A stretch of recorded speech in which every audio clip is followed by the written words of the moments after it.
Hello friends, welcome to my channel. Myself Rajkamal. Friends, आज बात करेंगे मोर पेन लैब की। इस शेयर को मैंने 35 रुपीज़ के आसपास बताया था, रिकमेंड किया था इन्वेस्टमेंट पॉइंट ऑफ व्यू से। और अब इन्वेस्टर्स काफ़ी निराश लग रहे हैं। वो व्यूअर्स भी काफ़ी निराश है जिन्होंने मेरा वीडियो देखा और इन्वेस्टमेंट करा शायद।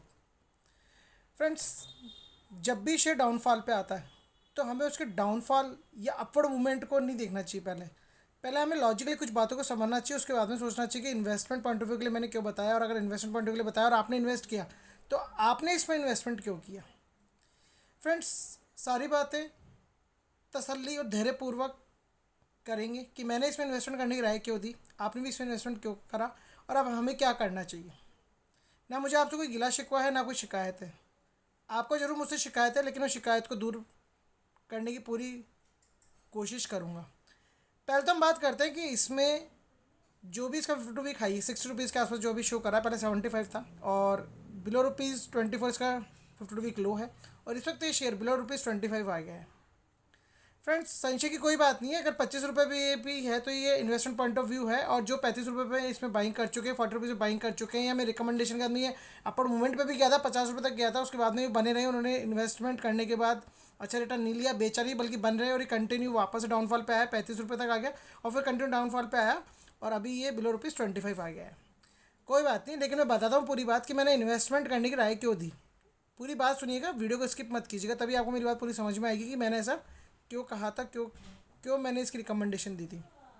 फ्रेंड्स, इस कंपनी में डेप्ट बहुत कम है। कंपनी मेडिकल फील्ड से रिलेटेड है। कंपनी के जो पिछले 5 क्वार्टर रिजल्ट्स है, मैं आपको एनालाइज करके बताता हूँ फटाफट से, ताकि आपको पता चले कि इसमें इतना डाउनफॉल क्यों आ रहा है। पहले ये रीज़न जानना जरूरी है कि इसमें डाउनफॉल क्यों आ रहा है, और फिर दूसरा रीज़न जानना ये जरूरी है कि मैंने इसमें रिकमेंडेशन क्यों दी थी। फ्रेंड्स, लास्ट ईयर का जो फर्स्ट क्वार्टर उस पर कंपनी के प्रॉफिट रहे 30 करोड़।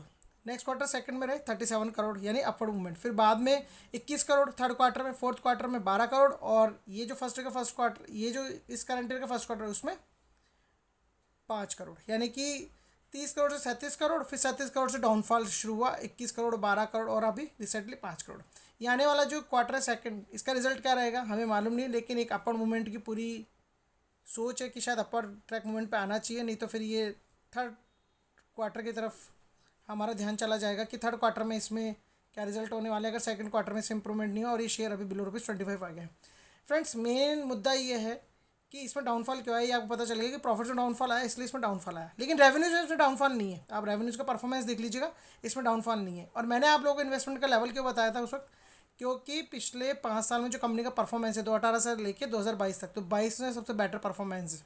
आप चाहे मेरी बात को एनालाइज कर लीजिएगा, रिसर्च कर लीजिएगा, आपको ये मालूम चल जाएगा कि 2018 से लेकर 2022 में जो कंपनी का परफॉर्मेंस है सबसे बेटर रहा। 2018 से लेकर 2022, यानी 5 साल में कंपनी का बेटर परफॉर्मेंस 2022 में ही रहा। शेयर 11 रुपये के आसपास था 2020 में, और अपवर्ड मूवमेंट पे आया, और देख लीजिए अपवर्ड मूवमेंट आने के बाद में 75 रुपये के लेवल्स तक भी ये आया, उसके अंदर से डाउनफॉल भी आया, और एक अपवर्ड मूवमेंट बना कि फिर से हो सकता है कि अच्छे रिजल्ट्स दे और ये अपर मूवमेंट पे निकल जाए और आपको आपके इन्वेस्टमेंट बेहतर रिटर्न दे। जिन्होंने इन्वेस्टमेंट किया 11 रुपये 12 रुपये के आसपास, उनको अच्छा रिटर्न मिला भी, ऐसी बात नहीं कि उनको रिटर्न नहीं मिला, उनको बहुत बेहतरीन रिटर्न मिला। अब फ्रेंड्स, मेडिकल फील्ड से रिलेटेड एक कंपनी है, और मेडिकल इक्विपमेंट्स जो भी हमारी बीमारी को लेकर के, जैसे मान लीजिए ब्लड प्रेशर हो गया, हमारा शुगर हो गया, या हमारा हार्ट बीट नापने की जो इंस्ट्रूमेंट्स है, मेडिकल इंस्ट्रूमेंट है, इन चीज़ों में इन्वॉल्व है। कंपनी का जो प्रॉफिट है वो डाउनफॉल पे आ रहा है, रेवेन्यूज़ कंटिन्यू बने हुए हैं, कंपनी ने बेटर परफॉर्मेंस दिखाया पिछले 5 साल में, और अभी भी इसमें पूरी पूरी उम्मीद है कि आने वाले टाइम में वापस से, अगर हम लॉन्ग टर्म नज़रिए से देखें, कंपनी के ऊपर कोई डेप्ट नहीं है, तो कंपनी वापस से अपना परफॉर्मेंस अपवर्ड ला सकती है, राइज कर सकती है, क्योंकि कंपनी मेडिकल फील्ड से है। और फ्रेंड्स, इस तरह की कंपनी जो कि 10 रुपये के शेयर 75 रुपये तक चला गया, और कंपनी ने बेटर रिजल्ट्स भी दिए पिछले 5 साल में, और इस साल में सबसे बेटर रिजल्ट दिया, इसीलिए इससे मैंने आपको इन्वेस्टमेंट की राय दी। भाई, 5 साल में बेटर परफॉर्मेंस, बेटर रिटर्न, 2020 से शेयर 10-11 रुपये के ट्रैक से 75 रुपये के लेवल तक आ गया। 35 रुपये मैंने रिकमेंडेशन दी, तो आपको उसी लेवल के हिसाब से दी कि भाई इसमें डाउनफॉल और भी आएगा तो कितना आएगा, 24-25 रुपये तक आएगा, 20 रुपये तक आएगा।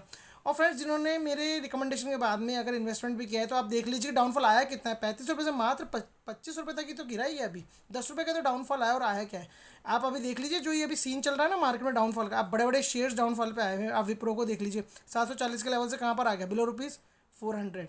अभी आप ही देख लीजिए मदरसन इंटरनेशनल शेयर देख लीजिए, 257 के लेवल से कहाँ आ गया, 106 रुपये।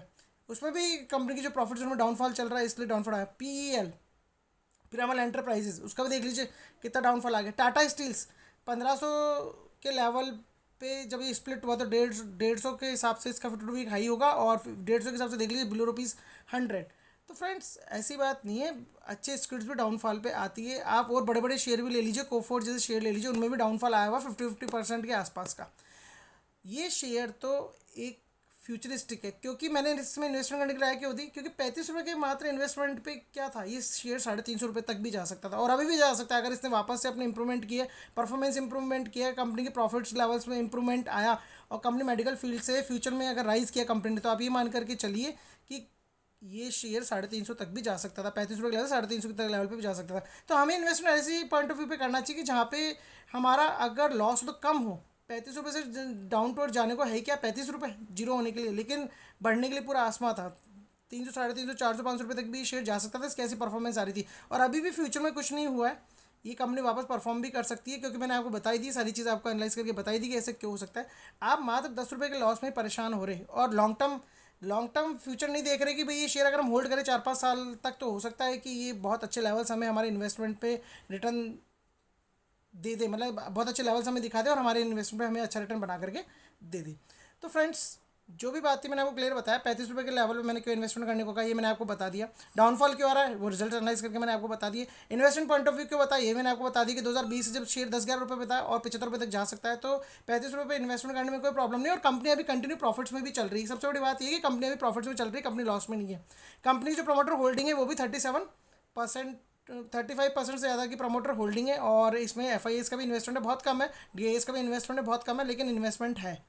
तो फ्रेंड्स इस तरह की कंपनीज में इन्वेस्टमेंट करना लाजमी बनता है, ताकि फ्यूचर में हमें बेहतर रिटर्न्स मिले। और हम भी ऐसे शेयर्स ढूंढते रहते हैं जो कि मल्टी बैगर हो, पैनी हो, जिनमें इन्वेस्टमेंट कम करना पड़े और रिटर्न बहुत अच्छा मिले। तो फ्रेंड्स तो रिस्क तो लेनी पड़ती है शेयर मार्केट में। ऐसा नहीं मेरे कहने के बाद में आप लोग सीधे इन्वेस्टमेंट कर देते हैं, आप लोग भी अपना रिसर्च एनालाइज पूरा करते होंगे, आप भी सोचते समझते होंगे, और आप भी हर चीज़ को एनालाइज करते होंगे। उसके बाद ही मेरे कहने के बाद और अपनी खुद की रिसर्च एनालाइज करने के बाद में ही फिर उसके बाद में कोई डिसीजन लेते होंगे।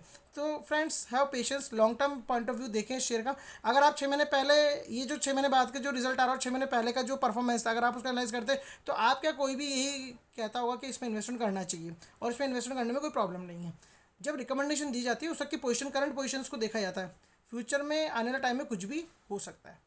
और फ्रेंड्स अभी भी 24-25 रुपये पे ज़्यादा कोई लॉस नहीं हो रहा होगा, 10 रुपये पर शेयर का लॉस हो रहा होगा, लेकिन मेरे को नहीं लगता है ऐसा कोई लॉस है कि जिसमें कि हमें परेशान होने की जरूरत पड़े, क्योंकि हम इन्वेस्टर्स है। We have to see the future, we have to see the better results in future, and we have to be वो कहते हैं ना, हमें भी धैर्य रखने की ज़रूरत है, धैर्य रखने की आवश्यकता है, ताकि हमें हमारे इन्वेस्टमेंट पे अच्छा रिटर्न मिले। और कंपनी अभी भी ओवरऑल प्रॉफिट्स में है।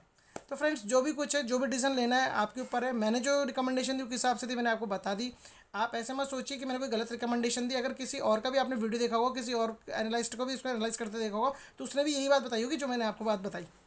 तो फ्रेंड्स बन रही है मेरे चैनल पे मेरे साथ में, मोटिवेट कीजिए मुझे, सब्सक्राइब कर लीजिए मेरे इस चैनल को। अगर आपने इसका सब्सक्रिप्शन वापस ले लिया है तो वापस से क्लिक करके सब्सक्राइब ले लीजिए, ताकि आप मेरे थ्रू मेरी बातों को जान करके और इन्वेस्टमेंट पॉइंट ऑफ व्यू में जो भी आपकी राय विचार विमर्श है उसमें कुछ प्रॉफिट्स अगर आपको लगे मेरी बातों को सुनने का तो कुछ फ़ायदा हो, तो प्लीज़ बन रहे हैं मेरे चैनल पे मेरे साथ में वापस से, और नाराज़ ना हो। और रिकमेंडेशन में हमेशा आप ये देखें कि मैं कुछ सोच समझ के ही बताता हूँ, एनालाइज करके बताता हूँ, बिना एनालाइज रिसर्च के मैं कोई भी रिकमेंडेशंस नहीं देता। तो फ्रेंड्स लाइक कर दीजिए इस वीडियो को अगर आपको मेरी बात समझ में आ रही है। Cheer up, have a nice day.